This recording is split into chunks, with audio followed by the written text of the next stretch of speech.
que a Lucy não comece a latir, que nem nunca. Atrapalhar, você quer que fique aqui para te ajudar com alguma coisa? Pode sim. E se eu não tenho o Adriano Porto?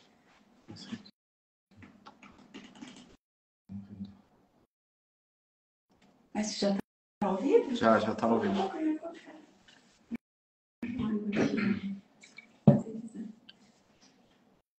Esperar eles entrarem. Vamos lá. 3 minutinhos a gente já inicia aí, gente.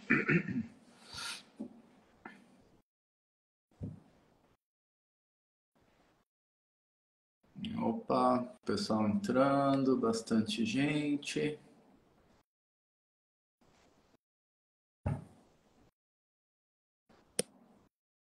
Adriano, você tá me ouvindo aí? Consegue entrar?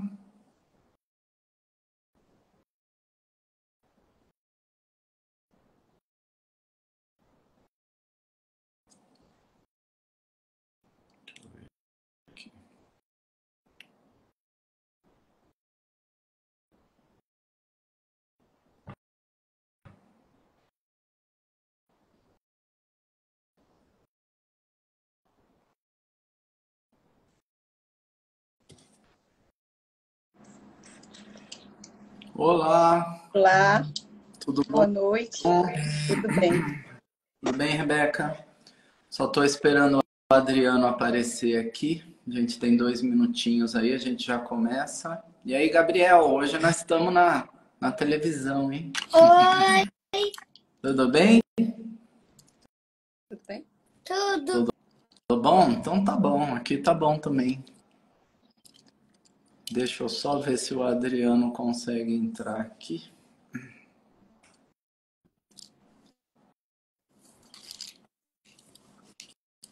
E Gabriel, hoje você é quem mais aparece aqui, é você, viu? Mostra seu carro para ele. Peraí, deixa eu ver teu carro aí. Aí, o Adriano entrou. Boa noite. Deixa eu ver teu carro aí. Cadê teu carro? Mostra o carro aí. 2. Que chique. Qual que é mais veloz? Qual que é o mais potente aí? Esse. Ah, o azulzinho é mais legal. Joia, hein? Bom, vamos lá. Deixa eu ver aqui. Falta 1 minuto. Quando for, ó, 7h30. Aqui, 7h30. Vamos começar, então? Vamos lá. Então, gente, já tem bastante gente entrando. Não dá tempo de eu agradecer a todos, mas eu agradeço de coração aí todo mundo que está participando dessa live, tá? Então, 7h30 em ponto, eu estou dando início aí à nossa live que vai ser sobre cuidados pré-operatórios e tratamento das fissuras lábio-palatinas, promovida pelo Núcleo AIMA. Eu sou o Dr. Luciano Brandão Machado, sou médico anestesista, faço parte do grupo AIMA, tá? Esse aqui, na verdade, é um ciclo de várias lives que a gente tem feito, tá? Se eu tivesse que resumir em uma palavra, eu diria que a ideia é informação, tá? Porque é uma coisa que a gente vê que está precisando. A gente está participando também aqui da nossa live o Adriano, que é o nosso ortodontista, e a gente está tendo a brilhante participação aí do Gabriel e da Rebeca. A gente sempre tem chamado pessoas aí para ter essa visão do lado de lá, né, que estão vivendo aí na realidade o tratamento, a reabilitação do fissurado. É sempre extremamente interessante o testemunho deles, porque a gente vê que essas histórias são comuns aí. Imagina várias pessoas que estão nos assistindo. Eu vou rapidamente passar a palavra para o Adriano e para a Rebeca, para eles se apresentarem. Eu vou fazer uma breve apresentação depois do que é o Núcleo AIMA, para vocês entenderem. E aí a gente passa a responder algumas perguntas, tá? Que vieram aí nos stories, a gente já tem. E também dar boa parte a palavra aí para a Rebeca, para ela passar toda a experiência que ela teve, toda essa vivência que ela está tendo aí com o Gabriel, que eu tenho certeza que é o que melhor fala aqui de todos nós. Já vai a dica aí, quem quiser assistir o Fissurados pelo Gabriel, tá? Ele não só fala bem, é gostoso de ouvir ele falando, mas é extremamente informativo o conteúdo, tá? A Rebeca tá de parabéns, então todo mundo que tiver aí que quiser aprender um pouco mais também, acompanhe as redes dele. Então vai lá, Adriano, pode se apresentar aí, boa noite. Boa noite, obrigado, Luciano. Como o Luciano comentou, eu faço parte de um núcleo, né? Nós somos um grupo de tratamento envolvendo várias especialidades e minha especialidade é ortodontia, né? E é uma parte importante do tratamento desses pacientes e é o objetivo nosso aqui nessa live de hoje é poder tentar responder algumas dúvidas de pais, eventualmente de profissionais também da área, sobre o que envolve a reabilitação de um paciente com fissura. E também gostaria de agradecer a participação da Rebeca, né, que nada melhor do que para conduzir, tirar essas dúvidas, alguém que vive, né, o tratamento de uma criança com fissura lábio-palatina. Então, mais uma vez, muito obrigado pela sua disponibilidade, tá bom, Rebeca? Agradeço. Então, boa noite, Rebeca. Pode se apresentar aí, bem-vinda aí à nossa live do Núcleo Aiman. Boa noite. Eu queria cumprimentar cada um que teve a disponibilidade de nos assistir hoje. Me apresentar como a mãe do Gabriel, do Pedro e do Felipe, né, sem as formalidades acadêmicas. Hoje eu me resumo à minha maternidade e a cuidar dele, e são de fato a minha missão. Ele é o mais novo, né, dos seus filhos? É o caçula. É o caçula. Dizem que é o mais arteiro, né? Tem 2 professores antes que ele. Sim, ele é. Então, gente, rapidamente... pode falar, desculpa. O mais alegre, o mais destemido, o mais corajoso. Aparece super bem. Eu fiquei impressionado aí com os vídeos dele, viu? Vocês estão de parabéns mesmo.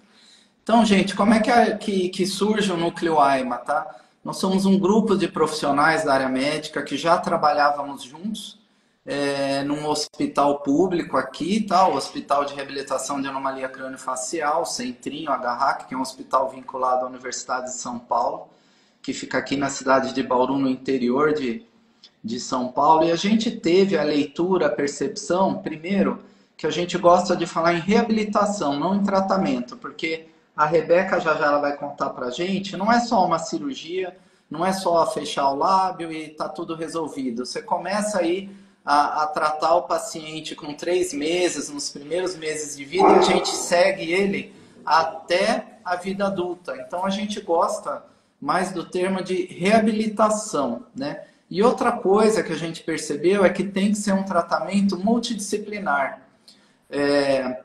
Para vocês terem uma ideia, hoje a gente já tem 9 profissionais diretamente ligados ao Núcleo Aima. Nós temos neurocirurgião, cirurgião crâniofacial, cirurgião oftalmologista, anestesista, médico geneticista, biólogo geneticista, ortodontista, que está aqui o Adriano, psicólogo e profissional da fonoaudiologia, que é a professora Melissa, que até já fez uma áudio anterior a nossa a esse assunto. Então, a gente percebeu que você encontra excelentes profissionais nessas áreas no nosso país, nas regiões, e a gente, inclusive, tem contato com esses profissionais, mas você não consegue, às vezes, juntar todo mundo no mesmo lugar. Você tem que ir atrás de um cirurgião, depois você tem que procurar um ortodontista, depois você tem que procurar um buco, um neurocirurgião, tá? Então, a nossa ideia é você conseguir resolver tudo num lugar só, tá? Com profissionais altamente especializados e experientes nesse tipo de tratamento, lembrando que a gente engloba anomalias crâniofaciais, a gente trata também crâniosinostose, plagiocefalia, as síndromes de Apert, de Cruzon, sequência Robin, espectro AV, tem uma série de síndromes com anomalias crâniofaciais, entre elas os fissurados, que é o tema da nossa live hoje. Como são muitos profissionais, muitos assuntos, a gente não consegue fazer uma live só, ia dar mais 24 horas de live. Então a gente está dividindo em módulos, cada módulo a gente somos profissionais, e como eu disse, a gente teve o prazer de conseguir a Rebeca, porque a gente sempre procurou um paciente, se for adulto, ou a mãe de uma criança, para ela poder transmitir para vocês as dificuldades, os desafios, as partes que foi vencendo, como é que está sendo atualmente. Eu vou passar palavra para a Rebeca, para ela brevemente aí, take your time, pega o seu tempo, tá, Rebeca? Mais meia hora, 20 minutos, contar a história dela. Depois o Adriano, nós já separamos algumas perguntas específicas, aí por fim eu falo um pouco de anestesia, tá? Algumas perguntas que eu vi, Rebeca, como é que foi o diagnóstico? A gente sabe que infelizmente às vezes vem de surpresa, não tem o diagnóstico pré-natal. Eu queria também que você transmitisse que eu imagino, no caso do fissurado, a questão estética é muito impactante. A mãe vê aquele nenê com a fissura, que pra gente, a gente vai acostumando, a gente que trata a anomalia, mas é muito impactante para a mãe pegar o bebê daquele jeito.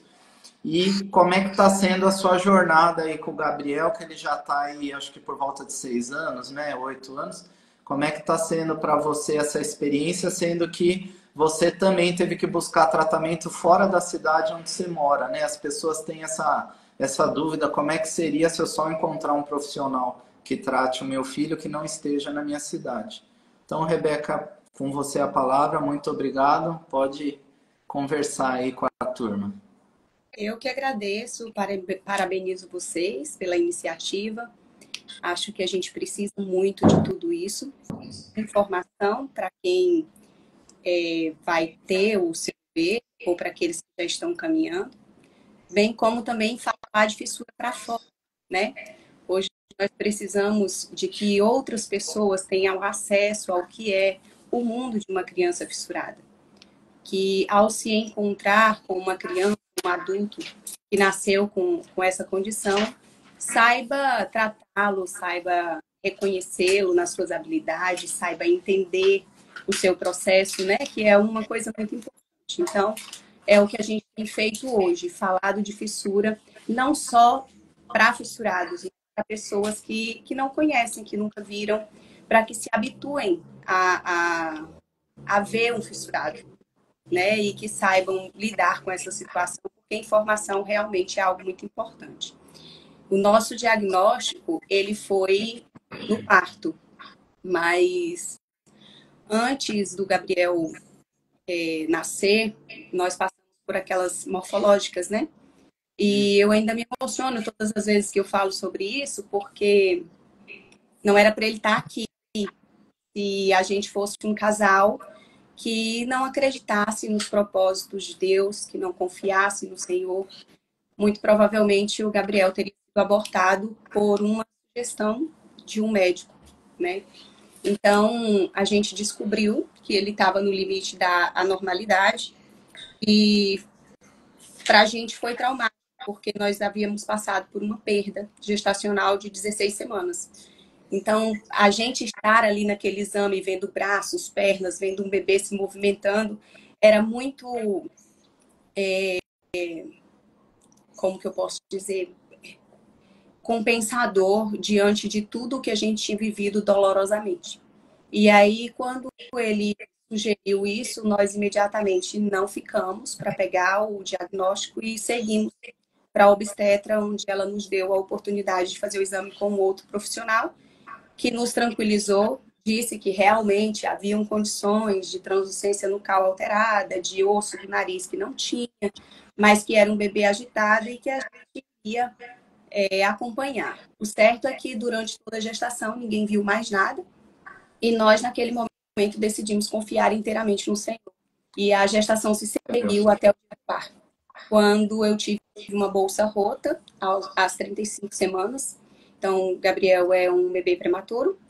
E aí, dentro desse quadro, eu tive que fazer uma cesárea de emergência e foi quando recebemos a notícia. E quando a médica perguntou se falaram alguma coisa para mim, eu logo imaginei que ele não viveria. Então, para mim, eu não tive aquele momento do luto que algumas mães passam. Eu só conseguia ver vida, eu só conseguia imaginar meu filho vivo quando ela disse que era uma fissura lá do palatino. Mas não foi esse o termo que ela usou, né? O termo que eles usam geralmente, e ainda hoje é muito, muito dito, é lábio leporino. E pouco se sabe, até dentro dos próprios hospitais, sobre essa condição. Então, a gente percebeu a agitação do centro cirúrgico, onde a nossa obstetra nunca tinha recebido um bebê com fissura, e tentaram nos tranquilizar como se fosse algo muito simples, o que a gente sabe que não é. E aí, no decorrer desse tempo, é que nós fomos aprendendo a lidar com o Gabriel, agradecendo a Deus as bênçãos que nós recebemos, principalmente de tê-lo nos nossos braços, de poder levá-lo para casa.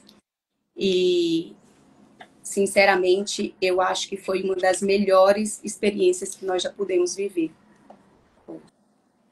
Estamos falando de você aí, Gabriel. Olha hoje como tá. Ele está aqui do meu lado desenhando, mas em alguns momentos ele vai interromper, porque era momento de eu dar a janta, né, e colocá-los para dormir, então tudo por aqui.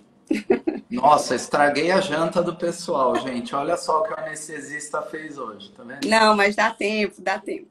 Dá tempo. Esteticamente, como você perguntou, a gente confiava sempre de que tudo seria feito para o melhor, né? Deus não nos deu o Gabriel para que a gente ficasse triste, para que a gente ficasse preocupado, mas para que a gente agradecesse a Ele todos os momentos por tê-lo em nossos braços, né, com vida. E a gente imaginou que em algum momento isso iria ser questionado. E nós tomamos todo o cuidado de fotografar, de viver todas as etapas dele, para que ele pudesse se conhecer além da fissura, né? Então, nós tratamos o Gabriel como os outros dois.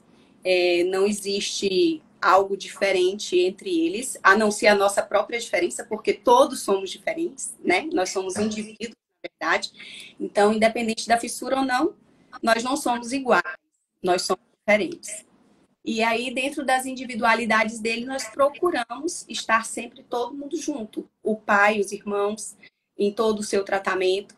E foi assim que aconteceu quando a gente decidiu que não ficaria mais em Brasília e nós estaríamos empenhados a cuidar dele onde quer que fosse, né? Em pleno 2017, a gente ouvia dentro da cidade de Brasília para procurar Bauru, porque lá tinha o melhor tratamento. E diante dessa situação, a família inteira se empenhou em fazer com que isso acontecesse. Porque se a gente ia ao pediatra, o pediatra dizia isso. Se a gente procurava alguma outra especialidade, era isso que nos era informado, né? Então, nós decidimos mudar para São Paulo. Não sabíamos como a gente ia fazer isso, mas a gente sabia que Deus faria da maneira que Ele pudesse fazer e que seria o melhor para a gente. E a gente decidiu isso.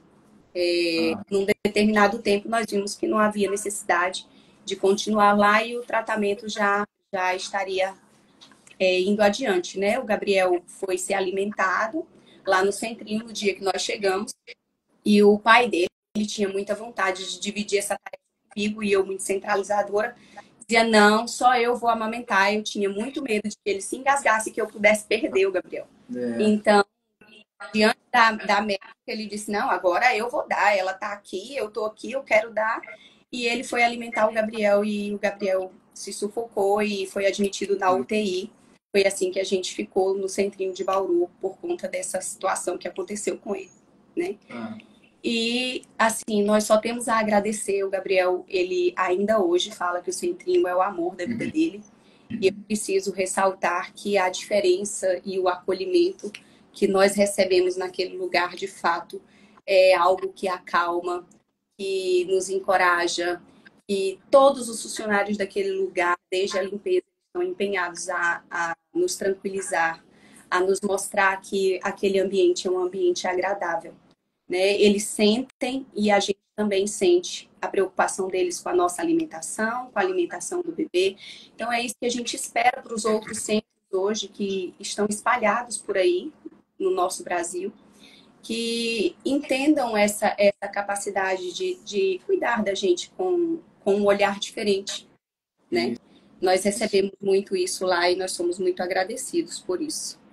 E durante esses 6 anos que nós estamos com o Gabriel nos nossos braços, ele tem sido a nossa maior alegria, ele tem sido a nossa fonte de refrigério, ele tem nos mostrado e provado o amor de Deus e o cuidado dele pela nossa família, e é isso que a gente tenta expressar dentro da nossa página, para que as pessoas vejam que Deus ele cuida daqueles que ele ama e que tudo vai dar certo, né?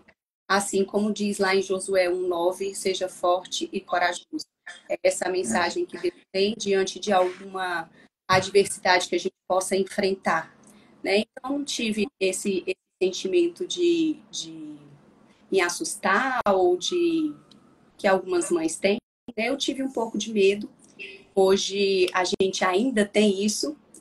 Semana passada eu vi um vídeo de uma criança sendo anestesiada para uma cirurgia já grandinho, né? E aí toca a gente, porque a gente começa a ver os próximos passos. Nós estamos naquela fase de um descanso, que a fissura dá, é chegar um enxerto ósseo, que é bem a nossa fase aí com vocês da ortodontia, para se expande o palato, se não expande o palato, precocemente ou não, o que a gente pode fazer hoje para uma melhor reabilitação dele. E aí eu acho que essa live veio a calhar com as nossas dúvidas também. Espero que eu vou acalmá-los em relação à anestesia, hein? Fica tranquilo que dá para fazer. Gente, esse relato da Rebeca, na verdade, existem vários Gabriéis que a gente conhece no nosso serviço e no serviço público, que é o HAC, o Adriano deve concordar. E esse aspecto é interessante porque hoje a gente tem uma ideia que às vezes é melhor você estar num centro especializado do que você espalhar centros incompletos por aí. Realmente aqui, apesar de ser síndromes às vezes raras, aqui é um centro. Então, quando a criança fissurado chega aqui para nós, ele se sente acolhido, porque para nós não é nada complicado, para eles é mais um probleminha que nós vamos ter que resolver. Eu acho que é assim que as crianças têm que ser tratadas. E, por exemplo, de início, as pessoas ficam muito ligadas no aspecto, de novo, no aspecto estético do fissurado, mas a gente está preocupado na reabilitação. A cirurgia de palato é extremamente delicada para a criança respirar bem, para ela deglutir, para a fonética dela. O tratamento ortodôntico, o Adriano já vai falar, eu falo que ele faz milagre, porque a criança vem com o dente no céu da boca, perto da orelha, e ele coloca o dente no lugar certo que tem que estar, entendeu? Depois vem a rinoplastia, depois vem todas essas etapas. De novo, abrindo um parênteses, não é assunto dessa live, mas tem uma doença que é a crâniosinostose, a cabecinha do nenê está apertada. Se ela vem para nós até 3 meses de idade, você consegue tratamento endoscópico. Se passa de 3 meses, já não dá mais tempo. Então, a gente está nesse trabalho de conscientizar tanto vocês que estão aqui nos assistindo, quanto a comunidade médica, né? Todos nós fazemos palestras aí para não acontecer do pediatra receber o neném, não saber o que está acontecendo, não saber para quem encaminhar, não saber. A mãe, ela quer respostas, ela está com o nenê ali, ela quer saber o que ela vai ter que fazer. Ela está disposta a fazer o que for preciso pelo filho dela, mas ela precisa de respostas, né? É por isso que ainda acredito que seja muito importante os grupos de mães, né? É um lugar onde a gente consegue essa troca, mesmo que ali não existam profissionais, naquele momento a gente se entende dentro da nossa dor. Então, no caminhar da família, ele é muito importante. Hoje nós temos um grupo muito ativo, Amor de Cultura, que é onde as mães se encontram, e nós ainda percebemos que algumas dessas famílias, depois que faz o lábio e faz o palato, elas se dispersam. E chega nessa fase que a gente está, a gente dificilmente encontra mães que estejam nesse processo, porque muitas vezes elas decidiram andar sozinhas ou já estão inseridas dentro dos seus centros e saem mais desse relacionamento. Mas o que de fato é muito importante, mesmo que não se tenha tido uma visão profissional ali dentro, porque de madrugada, na hora que o bebê tem uma dificuldade, um engasgo, uma coisa mais difícil, a gente pode trocar entre a gente as nossas experiências e dizer, olha, corre, procura um profissional assim, assim. Acontece também com a fala do bebê. A gente não pode tomar o lugar da fonoterapia, da fonoaudióloga e colocar alguma coisa que a gente saiba por instinto materno. Mas a gente pode ajudar, procura fulana, procura cicrana, procura o centro assim, fica ativamente no lugar onde você está fazendo o tratamento, para que você receba as instruções corretas para você tratar. E eu acho muito válido isso que você está falando com relação Bacana. Então, Adriano, vamos lá. Eu sei que você tem algumas perguntas específicas, né? A tua área já é bem específica. Comenta um pouquinho aí de quando que você entra no tratamento, daqueles milagres que você faz de jogar parte odontológica para todos os lados, aí da reabilitação sua. Comenta aí com a gente. Fica à vontade aí, Adriano. Luciano, obrigado. Então, vamos lá.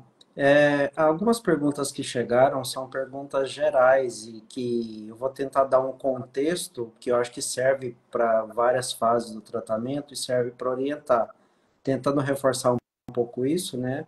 O conhecimento, ainda que seja profissional, que algumas pessoas aqui estejam nos escutando da área de atuação, por exemplo, da ortodontia, mas muito também pais bem orientados, como a Rebeca falou, podem disseminar isso, né? E às vezes uma informação dada, ou você saber quando uma etapa deve ser seguida, isso ajuda a acalmar muito e ou talvez não perder o time daquele tratamento, né?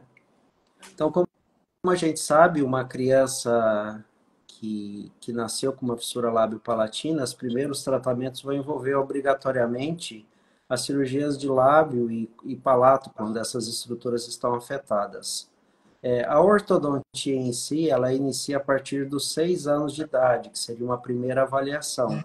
Nessa avaliação, não necessariamente o paciente vai colocar um aparelho, mas é a partir dessa idade que os primeiros dentes permanentes estão aparecendo na boca. E aí, já vem uma pergunta, do 0 ao 6 eu não faço nada? Em geral, não. Em termos de aparelho, não. Normalmente, essa criança ela precisa de um cuidado odontopediátrico básico, que é a qualidade dos dentes, uma boa higienização, para que essa dentição seja preservada até a troca a partir dos 6 anos. Então, a partir dos 6 anos, chegando na ortodontia, ele vai ser avaliado se há uma necessidade, nesse momento, de se fazer algum tratamento. Como a Rebeca já comentou, colocar um expansor, às vezes alguma coisa para preparar os dentes, porque quando a fissura atinge a área onde os dentes nascem, ele vai ter um problema ali de descontinuidade óssea, que vai afetar a forma do arco, e esse arco ele precisa ser preparado para um enxerto, que nós chamamos normalmente de enxerto ósseo alveolar, que é feito por volta entre 9 e 12 anos, quando o canino superior vai aparecer na boca. Então, existe uma ortodontia que pode ser chamada de pré-enxerto e depois uma ortodontia chamada de pós-enxerto. Doutor Adriano, esse tempo para essa cirurgia é assim que os caninos estão erupcionando ou na troca dele, quando ele troca, cai o dente de leite? Então, o dente de leite é quando ele está para ser substituído por volta dessa idade, entre 9 e 12 anos, normalmente se tenta realizar o enxerto antes que o canino permanente venha na boca. Por que isso ali já preparo da expansão do palato. Isso, exatamente, porque normalmente quando você tem a fissura e ela atinge a área do rebordo alveolar, ou seja, a região onde os dentes nascem, você vai ter a falta do dente permanente, que é o incisivo lateral. Então, se você faz esse enxerto antes do canino nascer, ou antes dele o canino irromper, você já faz com que esse dente nasça na posição ideal. Então, a gente chama de enxerto secundário, feito na época ideal. E alguns pacientes, ou em torno de 30% até 40%, de acordo com a estatística da maior parte dos centros de reabilitação, pode haver um crescimento desordenado entre a maxila e a mandíbula, que vai guiar esse paciente para um tratamento ortodôntico, mas envolvendo uma cirurgia ortognática. Ou seja, o aparelho vai alinhar os dentes, mas o que vai corrigir a mordida efetivamente é um procedimento cirúrgico. Só que esse procedimento, idealmente, ele é feito por volta dos 16, 17 anos de idade, quando o paciente finaliza o crescimento dos ossos faciais. Então, tentando fazer isso de uma maneira muito concisa, para que os pais entendam que o tratamento, embora possa se iniciar aos 6 anos, ele efetivamente vai finalizar após os 18. Se não for um caso cirúrgico, ainda assim a gente faz um acompanhamento de longo prazo para garantir que o crescimento esteja favorável e que essa reabilitação esteja bem finalizada e concluída, né? Mas isso é muito individual, por isso que é importante que esses pacientes não percam uma época oportuna de serem avaliados, né? E as individualidades vão ser tratadas dentro de cada paciente, dentro do contexto da reabilitação. Basicamente, isso seria um resumo assim, muito sucinto do que acontece, né? Ah, joia. Então, gente, eu vou comentar um pouquinho agora então sobre a minha área, porque dentro aí do tratamento chega uma hora que algum médico vai falar para você, o seu filho vai ter que ser operado. Aí todo mundo começa a arrepiar, né? Essa é a hora que vem a questão. A gente acaba intervindo, já foi motivo aí da live anterior da Melissa, mas eu vou repetir, por volta de 3 meses opera o lábio, depois por volta de 1 ano, um pouquinho antes o palato, aí por volta da adolescência vai vir os procedimentos de bucomaxilo, da ortodontia, aí mais para a fase adulta vai ter eventualmente uma rinoplastia, um retoque aqui da região do lábio para dar estética, e aí é mais tranquilo para a gente porque é um adulto. Então, primeiramente, gente, sim, eu sou um médico, tá? Tem muita gente que acha que nós somos enfermeiros, técnicos e por aí vai. Eu fiz os mesmos 6 anos de medicina que todo médico faz, e aí você pode ser cardiologista, ortopedista, obstetra, cirurgião plástico, neurocirurgião, e você pode ser anestesista, uma especialidade médica que hoje dura 3 anos, tá? E aí, no meu caso, eu fiz doutorado, fiz especialização, estágio no exterior, são quase 15 anos aí para chegar no ponto que a gente está hoje de dominar a cirurgia da reabilitação crâniofacial. Eu gosto muito das comparações, que é muito comum fazer comparação de anestesia com a aviação, com o piloto da aviação. Primeiramente, em relação à tecnologia, vamos imaginar ali o Santos Dumont decolando em Paris em 1906, com aquele avião dele, e hoje um Airbus 380 decolando com inteligência artificial, computador, sensor, aqueles botão até o teto. Então, a tecnologia, a anestesia é muito ligada à tecnologia e melhorou demais. Para vocês terem uma ideia, hoje eu consigo até ver a profundidade do sono que a criança ou o adulto está. Eu só não consigo saber se começar a sonhar besteira, bobagem, o que a pessoa está sonhando. Mas eu consigo saber até a profundidade, tá? Então, isso é uma coisa. Outra coisa que eu acho bastante semelhante é que o momento da decolagem a gente relaciona a hora que a criança está dormindo, que você está começando a anestesia. O voo seria mais ou menos o tempo da cirurgia e a aterrissagem seria a hora que você está despertando o paciente, tá? Mas de maneira geral, eu sempre digo aí, como a Rebeca falou, não existe nada superior ao Senhor no cuidado da gente, né? Não vamos discutir religião, mas Deus para mim também é soberano. Um pouquinho abaixo dele ali, mas às vezes perto, vem quem? Vem o pai e a mãe, né? E a avó às vezes. Não existe um cuidado maior da criança que o seu pai e a sua mãe, né? Ninguém se equipara a isso. E eu digo que o anestesista é aquele médico que vai ter o privilégio e a honra de, por algumas horas durante a cirurgia, fazer o papel da mãe e do pai para aquela criança. É ele que vai estar cuidando da criança durante a cirurgia. O cirurgião, ele está 150% focado no processo cirúrgico. A cirurgia de lábio é extremamente delicada, cheia de detalhes. A cirurgia de palato mexe com musculatura. A cirurgia estética, a neurocirurgia nem se fala. A cirurgia oftalmológica. Então, o cirurgião, ele tem que estar totalmente focado na cirurgia dele. E enquanto ele faz o tratamento, o anestesista é quem está cuidando, junto de toda a equipe, a enfermeira, a técnica de enfermagem, a circulante de sala, a instrumentadora. Está todo mundo ali trabalhando para o seu filho, para a segurança e para o conforto do seu filho. Mas o anestesista, o foco dele é essa segurança, tá? A diferença que eu digo é o seguinte: imagina que o pessoal da técnica de manutenção vai falar: Luciano, nós vamos decolar o avião, vamos subir a 10 mil pés. Quando chegar lá, eu vou começar a desmontar o motor, eu vou ter que virar o avião para um lado, vou ter que virar para o outro, vou ter que dar um rasante, vou ter que voltar lá para cima. Eventualmente nós vamos ter que passar por uma tempestade e você tem que fazer com que tudo esteja tranquilo dentro da cabine enquanto a gente faz tudo isso. Então é isso que o anestesista faz. A máquina não está parada, a máquina está funcionando. E a gente tem que dar um jeito disso acontecer enquanto faz a cirurgia, tanto de adulto quanto de criança.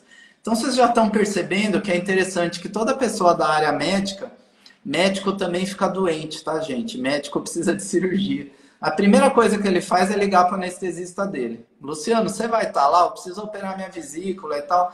Porque ele já está mais acostumado da importância do papel do médico anestesista aí numa hora dessa. Também falando de maneira geral, tem muita gente que tem um pouquinho de interesse em entender o que é anestesia geral e não geral, geral e sedação.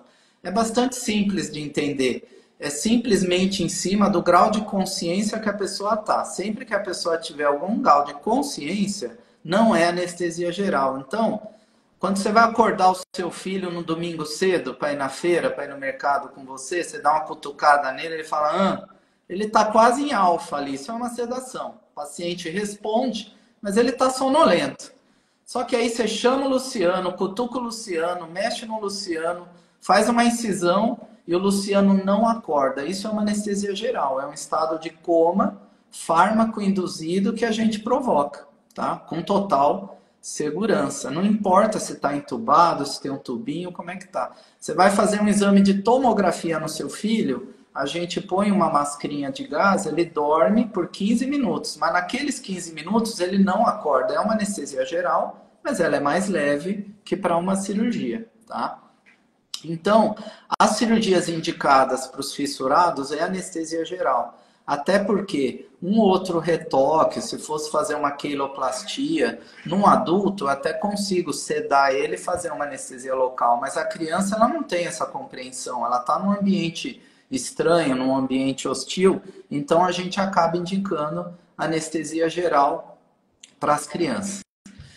Então, cronologicamente, como é que funciona? A primeira coisa que vai acontecer é uma consulta pré-anestésica. Vocês vão conversar com o anestesista, ele vai explicar detalhadamente o que vai ser feito e você fornece de informações que é importante para o anestesista, o peso, a altura, se a criança tem asma, se ele nasceu prematuro, se ele nasceu termo, se ele tem alergia a alguma coisa que você já deu, se ele já foi operado, como é que foi essa experiência, se ele teve enjoo. Então, mesmo um anestesista experiente como eu já tenho acho que mais de 2.000 anestesias em fissurado, cada caso é um caso. Eu preciso saber particularmente para eu planejar algumas doses, algumas coisas que eu vou precisar fazer.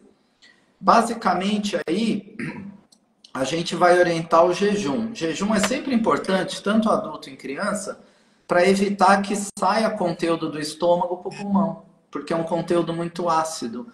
E para resolver isso é simples, é só fazer o tempo de jejum adequado, que no adulto é 8 horas para alimento. Em criança muda um pouquinho. Por exemplo, bebê de até 1 ano, para leite materno exclusivo, a gente deixa 4 horas. Para leite artificial, 6 horas. No dia, o anestesista explica para não deixar a criança sofrendo demais sem se alimentar, mas para você chegar a zero esse risco de algum tipo de regurgitação.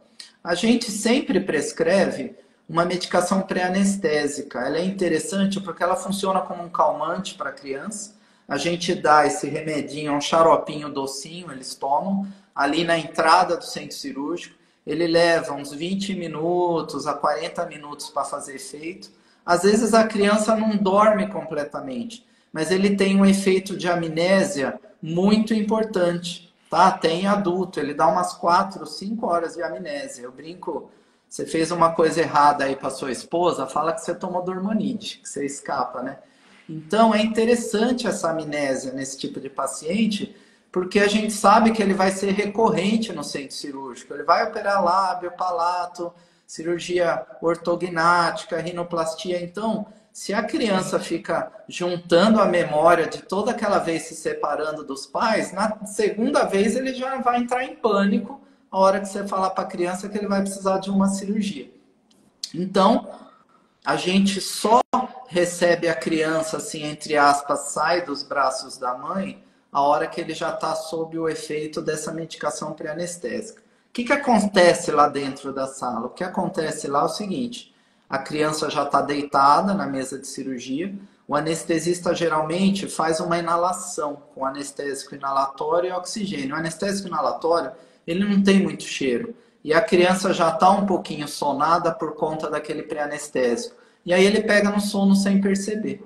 Só depois que ele já está dormindo, que já é o início da anestesia geral, que a gente põe o acesso venoso, né? Em cirurgia, você precisa que os medicamentos ajam de maneira quase instantânea, precisa fazer antibiótico e tudo mais, então sempre pega um acesso venoso, a tal da veia, mas a hora que a gente põe o sorinho, a criança já está dormindo.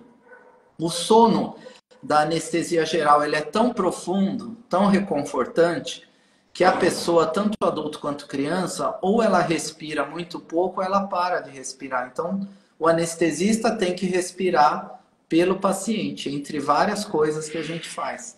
Para o ar chegar adequadamente até o pulmão, a gente põe aquele tubinho, que pode ser tanto na boca quanto no nariz, tá?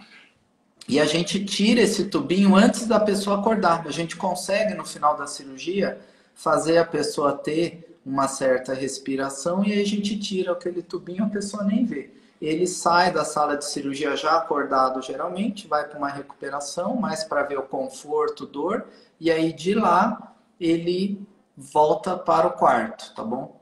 O único detalhe que eu queria falar que me perguntaram é que nas cirurgias dos fissurados é muito interessante alguns bloqueios, infiltração com anestésico local, né? Numa anestesia geral padrão, está chegando a informação até o cérebro que está tendo um corte, que está tendo uma cirurgia. E a gente, através de opioides, de medicamentos, a gente mascara isso aí. Mas imagina que eu conseguisse puxar o fio da tomada, desligar a conexão entre a pele e o cérebro. Está tendo a lesão, mas o cérebro não percebe nada. E ele não sabe que o fio está fora da tomada. Isso é anestésico local. Você faz um bloqueio e aí, em termos de dor, de recuperação, é melhor. Na cirurgia do lábio tem um bloqueio embaixo do olho aqui, que pega toda essa área do lábio. Então, é normal aqui os meus pacientes, às vezes você vê uma marquinha aqui embaixo, uma casquinha que passa por causa do bloqueio. E na cirurgia de palato, tem um bloqueio mais profundo que a gente faz com anestésico local, que faz anestesia de todo o palato da criança. Então, ela acorda tranquila. Alguma. Então, para finalizar, gente, eu só queria passar a ideia que a anestesia é segura, tá? Mas, o que é interessante? Imagina aquele exemplo, de novo ali, do piloto do avião, que você, ao embarcar nesse voo, você tem um piloto e copiloto, que faz 20 anos que eles trabalham juntos, no mesmo avião, partindo do mesmo lugar, pousando no mesmo lugar, nas mesmas condições. Fica um pouco mais fluido, um pouco mais confortável. Então, nesses tipos de abordagem crânio-faciais, eu defendo muito equipes formadas e trabalhando juntos, o mesmo cirurgião, o mesmo anestesista, o mesmo ortodontista, a mesma fonoaudióloga, porque aí a coisa fica mais sincronizada, a gente começa a ser mais tranquilo, um já está acostumado com o outro, como um time de futebol que já joga há meses juntos, tá bom? Das perguntas que me mandaram com essa explicação, acho que eu respondi quase todas. Eu já vou passar a palavra para a Rebeca de novo, mas eu queria já antecipar que se ficou alguma pergunta não respondida, vocês jogam no Núcleo AIMA, jogam na caixinha, no direct, de alguma forma a gente tenta responder para vocês mais adiante. Vão ter outras lives com os especialistas da cirurgia, com os outros especialistas, para vocês irem se informando mais, conhecendo mais esse tipo de coisa. E, novamente, o Fissurados pelo Gabriel vocês viram o depoimento da Rebeca, não tem nem o que falar do nível de esclarecimento que ela traz nessa jornada. Então, Rebeca, pode dar suas últimas considerações aí, fica à vontade. Eu queria saber se a gente recebe muita notícia de bebês que não precisaram, não conseguiram fazer a cirurgia. É o anestesista quem determina isso em algum momento? Ele chega preparado para fazer e não pode fazer porque gripou ou está com alguma secreção? Quem avalia é o anestesista? É o anestesista anestesista que avalia. Tá claro que o cirurgião que já está habituado, se a criança está com uma certa infecção de via aérea, uma gripe, ele já sabe mais ou menos o que ele tem que fazer. Mas a parte clínica do paciente, geralmente é o anestesista que vai ver junto do pediatra, no caso de uma criança, junto do clínico, no caso de um adulto.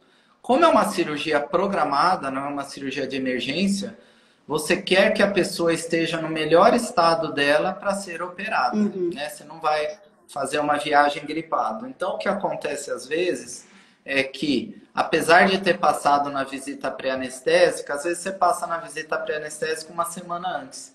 Nesse meio tempo, acontece da criança pegar uma virose intestinal, pegar uma gripe, uma infecção, e aí quando o anestesista do dia vai avaliar, ele vê que é melhor ela tratar isso aí antes, melhorar dessa gripe para operar depois, tá?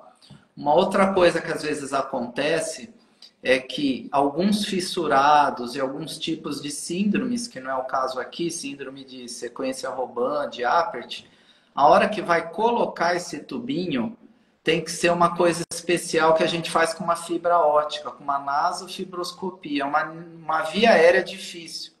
E às vezes, na mão de um colega que é experiente até, mas não está habituado com esse tipo de cirurgia, ele não consegue fazer essa intubação. E aí acaba tendo que suspender a cirurgia. Não tem jeito, tá? Para evitar que coloque a traqueostomia, que é aquele caninho que a gente quer evitar ao máximo. Mas a maioria das vezes são questões infecciosas mesmo, que por segurança o anestesista acha melhor tratar isso antes e deixar para um próximo dia. Mas hoje em dia, num centro especializado, como aqui na nossa cidade, é pouca frequência acontecer isso. Tá. Outra coisa que me perguntam muito é sobre a quantidade de anestesias que a pessoa pode se submeter, né? Existe no meio leigo um medo dessa anestesia geral, né? Quantas vezes meu filho vai ter que enfrentar esse tipo de procedimento, né? Aí eu queria que você falasse um pouquinho sobre isso. Gente, já me perguntaram até se a anestesia geral provoca queda de cabelo. Até isso eu já escutei, tá? Não provoca, tá, gente? É um exemplo, assim, um pouco triste, mas eu sempre dou. Tem algumas lesões de queimaduras, algumas lesões que tem que fazer curativos, que são dolorosos. E aí o paciente faz curativo com anestesia geral. E às vezes ele tem que fazer mais de uma vez por dia o curativo com anestesia geral. Então ele recebe anestesia geral 2 vezes por dia por uma semana seguida. Não tem problema algum.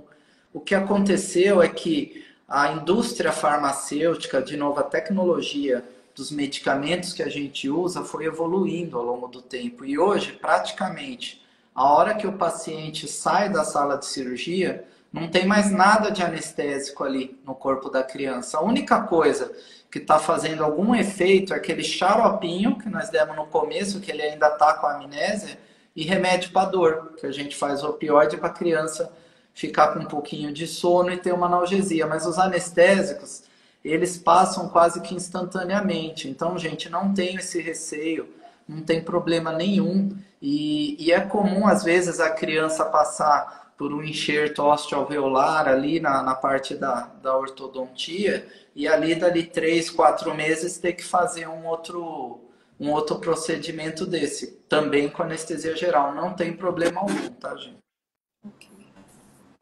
Eu vou aproveitar aqui, desculpa, eu lembrei de uma outra pergunta, me perguntaram se é comum reabrir o palato, tá? Não é para acontecer, a gente chama de fístula, mas o que tem que entender é que era uma estrutura aberta, que o cirurgião fez uma série de dissecções e aproximou e grudou aquilo. Só que há uma tensão, o tecido estava aqui, ó. Ele foi esticando e fechou. Então, se não tiver uma condição ideal, às vezes, infelizmente, acontece de ter uma abertura parcial em algum ponto. O que a gente sabe que interfere bastante nisso é um sangramento aumentado no pós-operatório, febre e febre com infecção, tá? E aí, se acontece isso, tem que reabordar. Você não pode deixar um buraquinho na cirurgia do palato. Não é para acontecer, mas também não é uma novidade quando acontece em algum caso. O cirurgião vai lá, faz o retoque, espera um pouquinho para ter aquela cicatrização da cirurgia primária, faz a secundária e termina de ter totalmente o fechamento do palato da criança.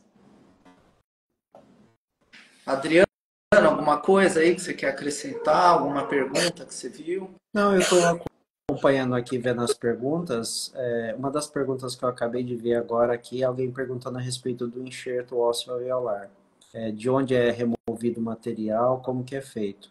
Colocando também de uma maneira bem simplificada, esse enxerto, normalmente, o padrão ouro que nós falamos, ou seja, o melhor material é retirado da crista ilíaca, da região da bacia do paciente. É tirado um osso esponjoso e colocado na região. Essa é uma cirurgia feita por 2 profissionais, uma da odontologia, em geral um bucomaxilo, e que faz a cirurgia em si, e um ortopedista que faz a remoção do enxerto. Então, ele é colocado com uma certa abundância na região da fissura, e após 60 dias desse enxerto, já é possível fazer uma movimentação dentária na região. Eventualmente, se feito na época ideal, como eu comentei rapidamente com a Rebeca, na ausência do incisivo lateral, na presença da fissura, se aguarda que o canino permanente ele nasça de maneira espontânea da região. Se isso não acontecer, através de aparelho ortodôntico, você consegue fazer com que esse dente caminhe através desse enxerto.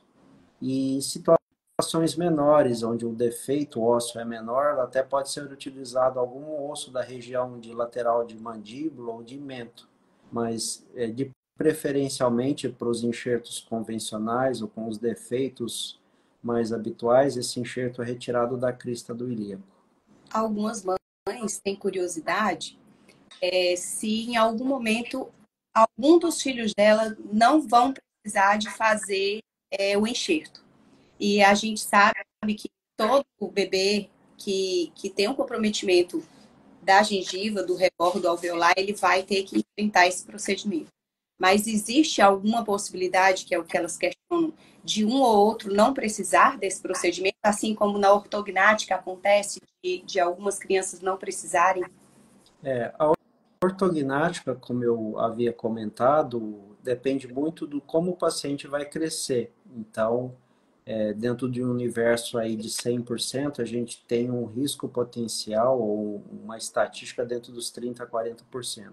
Já o enxerto, não. Como você falou, se a fissura rompeu a integridade do rebordo alveolar, rompeu essa união onde o dente vai nascer, não há outra forma.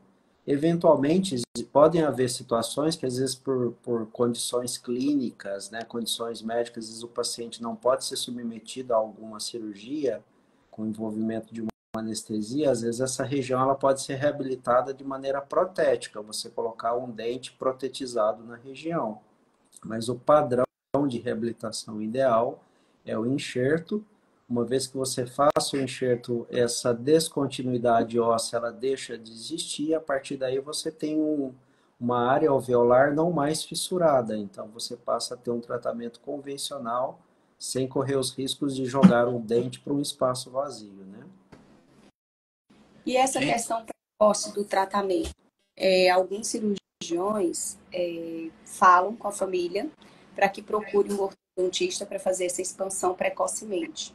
A gente até foi atrás para poder tentar entender melhor isso e compreendemos que a expansão é muito rápida e que não havia necessidade de deixar o paciente estressado, pequeno, com relação a isso. O que é que o senhor pode dizer para essas mães que têm a orientação de fazer esse tratamento precocemente? Em geral, na maioria das vezes, não se faz isso de maneira precoce, né? A partir dos 6 anos, como eu havia comentado. Por vários motivos, né? O primeiro deles, você não tem uma dentição permanente ainda estabelecida antes dos 6 anos de idade. O primeiro dente permanente aparecer na boca, né, a partir dos 6 anos. Segundo motivo, a criança antes dos 6 anos, na maioria das vezes, ela é imatura, ela não entende o motivo de estar sendo submetida a esse procedimento. E um terceiro motivo é que essa expansão, mesmo aos 6, aos 8, aos 10, ela é feita com muita facilidade, ou seja, A resposta óssea ela é muito boa e acontece de uma maneira muito efetiva. Então, você tem um paciente que provavelmente vai passar por um tratamento longo, não justifica você aumentar essa longevidade começando de uma maneira tão precoce, sabendo que o resultado vai ser igual ou até superior, fazendo numa idade ou numa idade ideal que a gente considera a partir dos 6 anos. Então, pessoalmente, eu contraindicaria, salvo alguma situação muito específica, mas colocaria a partir dos 6 anos como uma idade de avaliação inicial. Eu só queria acrescentar, gente, que o enxerto é um pedaço pequenininho, tá? Quando é cristelíaca, é uma incisãozinha de 2 centímetros. A gente faz uma anestesia local também, para o paciente não sentir.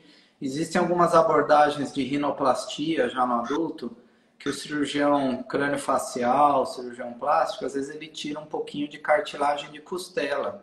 Mesma coisa, uma incisão pequenininha, tira um pedacinho para enxertar na rinoplastia ou na ortognática, faz uma anestesia local, não é um negócio enorme desse tamanho que o pessoal acha, tá? E o osso ele consolida, ele vai voltar ao normal.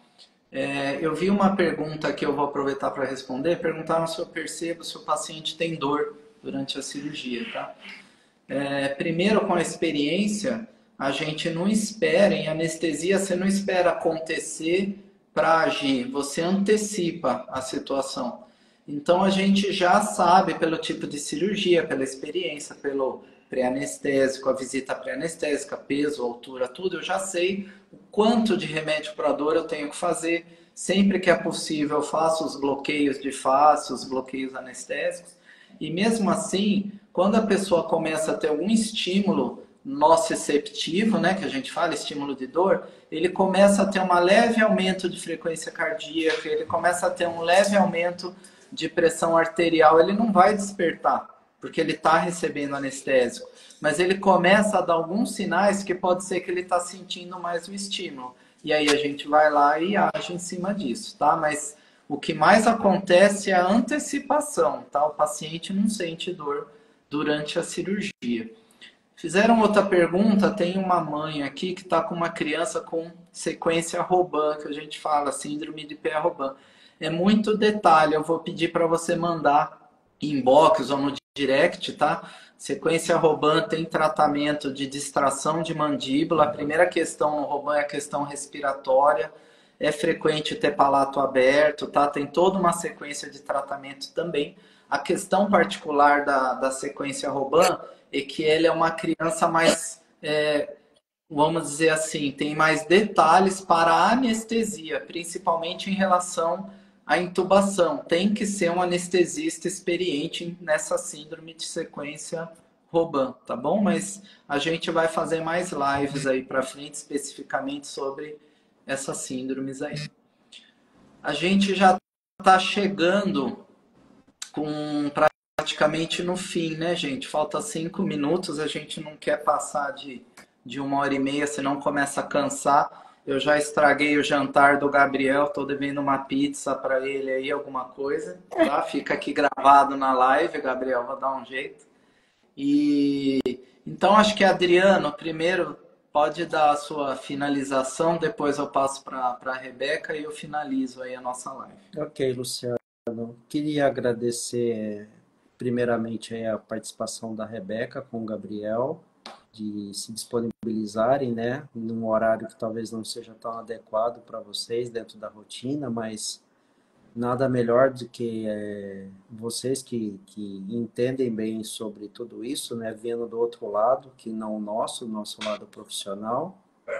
Agradecer as pessoas que estão nos assistindo agora. O intuito principal aqui é dar informações baseadas na experiência de tempo que a gente trata esses pacientes e, novamente, reforçando isso, né? Uma boa informação, às vezes você não precisa fazer um tratamento, mas uma informação adequada acalma, né, as famílias e permite que essas famílias se preparem para os tratamentos que vão vir. E nos colocamos à disposição para responder o que não foi possível dentro do prazo curto que a gente tem da live e esperamos que outras oportunidades possam ajudar as famílias que têm crianças com fissura lábio-palatina, com síndromes e síndromes associadas às fissuras. Mais uma vez, obrigado a todos aí pela participação. Gabriel, vamos jantar, que eu também estou morrendo de fome aqui. Fala teu tchau aí com a sua mãe, Eu vou que nós estamos terminando deixar, aqui. tá? Oi? Beijo e uma linda semana. Para você também. Obrigada, gente. Obrigado, hein, Rebeca? Obrigado. Eu que agradeço. Gente, eu queria pedir que Deus abençoasse todas as pessoas que estão assistindo essa live, tá? Eu sei que tem gente em várias fases de tratamento. Eu espero que a gente tenha conseguido aliviar a aflição de alguns, que seja um que está assistindo aqui, eu já fico contente. Como o Adriano falou, às vezes vem gente, já graças a Deus, vem gente procurando do país inteiro o Núcleo AIMA, e às vezes a gente só dá a nossa direção de tratamento e a gente tenta achar, a gente tem alguns profissionais que a gente sabe que são excelentes também nas diversas patologias, a gente tenta aí resolver o problema do seu filho, tá bom? Agradeço muito a todos que estão aí há quase 1h30 nos escutando. Essa live vai ficar gravada no nosso Instagram. Não esqueçam de novo do Fissurados pelo Gabriel, tá? Todos os vídeos dele são legais. Muito obrigado, prazer em conversar com você aí, Rebeca. Parabéns aí pro Gabriel.